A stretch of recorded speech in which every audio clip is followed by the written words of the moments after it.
Good morning, people. It is Wednesday, so it's time for my midweek pickup. First midweek pickup of the year, January 6th, 2016.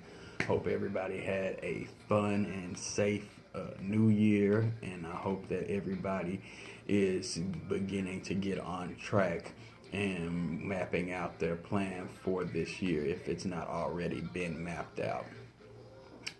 Fear, meaning false evidence appearing real. Shout out to Boss Babe Entertainment. I was watching them yesterday and they gave the definition of the word fear in acronym form. Very interesting to me because I know that we all have some type of fear of something, but it's all about how we go about our fear, the way that we can end up conquering our fear. But false evidence appearing real. That's something that really stuck out to me. It really hit me at my core because it's so many things that so many of us want to do, but we're afraid, and fear is holding us back. And what's holding us back is thinking about something that hasn't even happened yet. So, as I piggyback off of what I learned yesterday, listening to the Boss Babes and everything, that is something that is very internal in all of us. A lot of us want to do things, and then we are so worried about what could happen, and it's something that's never happened before, and it's stopping us from going out, achieving our goals, and doing the things that we need to do.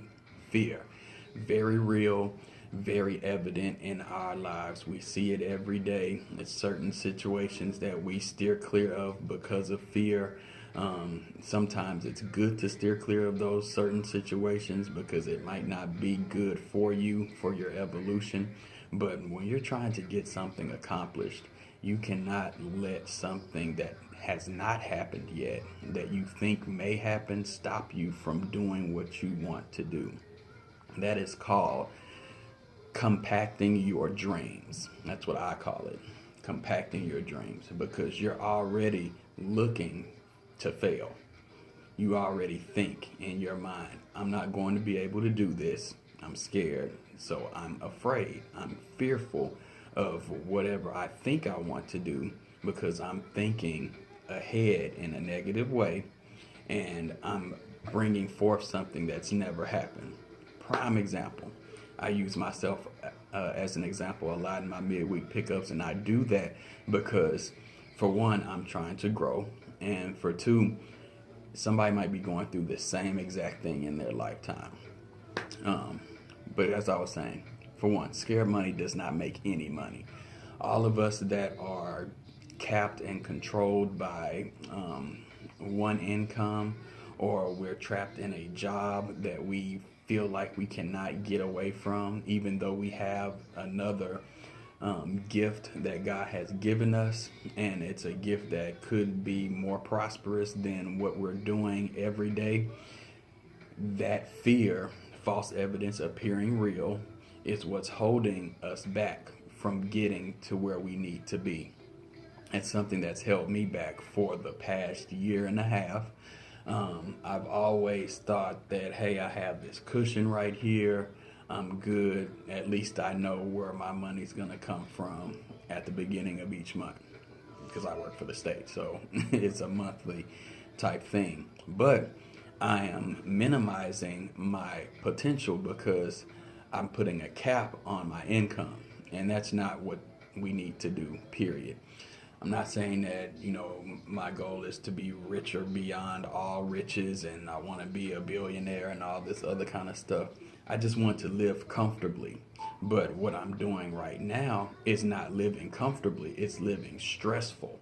So, with that being said, false evidence appearing real, I let things that have not happened yet enter my mind, and then it makes me procrastinate into achieving my actual goal, which is something that we cannot continue to keep doing.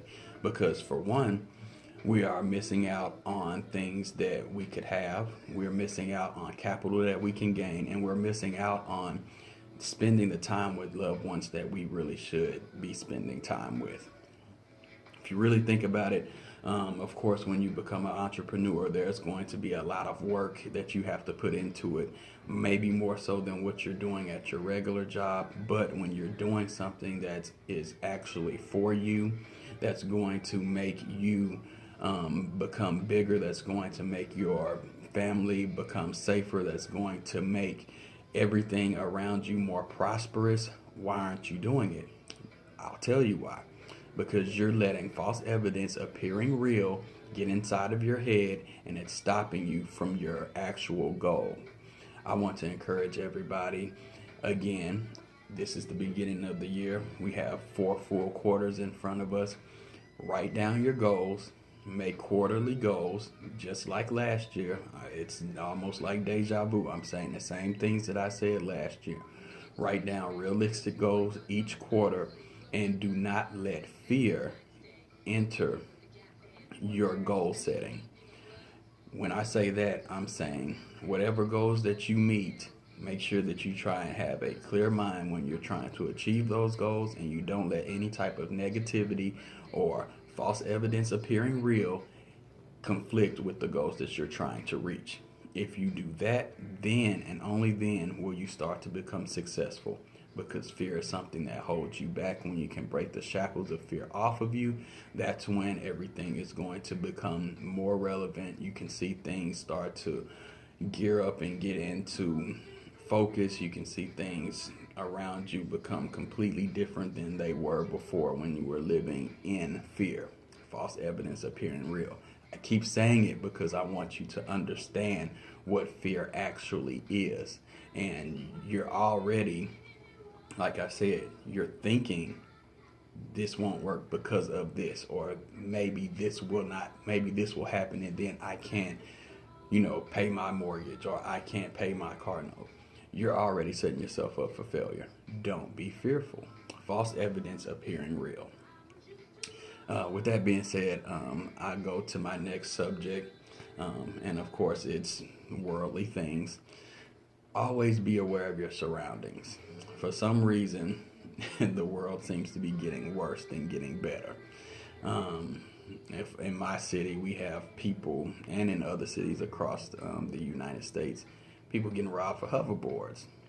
Now, it's something that's really, really ignorant in my eyesight, but I guess the people who can't really go out and get them, they have to do this. But it makes no sense to me that somebody can have a gun and shoot a child in the face for a hoverboard and then take the hoverboard. Like, I don't understand how anybody can compare one's life to a $400 item. It doesn't make any sense. Also, it doesn't make any sense that if you have money to get a gun, even if you stole the gun, why are you shooting a kid in the face to get a hoverboard? It's $400, bro. You don't need that.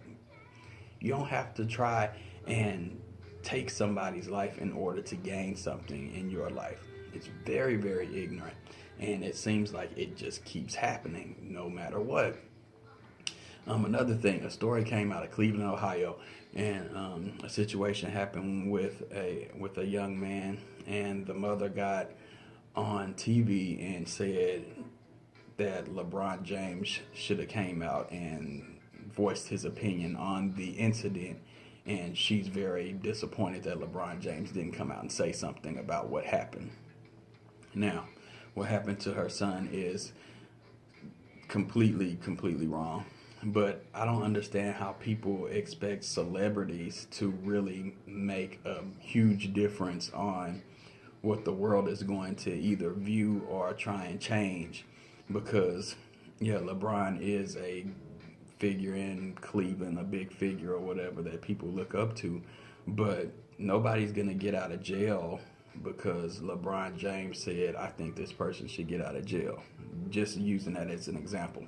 But I don't understand how we as people now look for other people, especially celebrities, to take the responsibility of what's going on in our lives to try and make it better when the of course it's broadcasted on the media, yes, but these celebrities don't know who we are like that.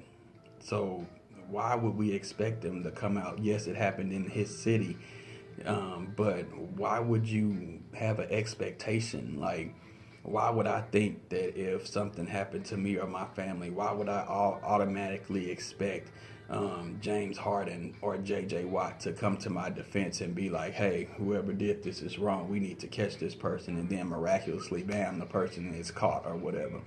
That makes no sense to me. We need to start taking responsibility on ourselves. Now, I'm not downplaying what happened to her son. I'm just saying we're looking towards the wrong people to get things accomplished. It doesn't make any sense to me at all. Like, why would you even say something like that? What difference is that gonna make? Is it going to make him now, since he heard that, come out and try and start a movement for the child? No, it's not.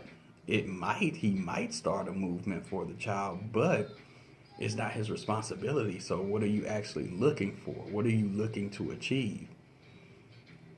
It's almost like you're looking to achieve a little bit more attention in another way than what you were getting in the beginning. And that's missing the whole point of what happened.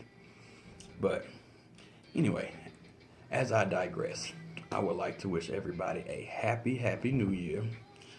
Make sure you make your goals for the year each quarter. We got 4 quarters, every 3 months, different goal. Try and achieve it. And the next quarter, get at the next set of goals that you have. With that being said, it's Capricorn season, baby. January 9th is my birthday. I got a lot of fellow Capricorns out there, so I'm telling y'all happy birthday from the bottom of my heart. I appreciate y'all. I appreciate everybody who watches my midweek pickups. As always, put God first, family second. Everything else will fall into place. And with that being said, I will see y'all next week. Peace out. Be safe.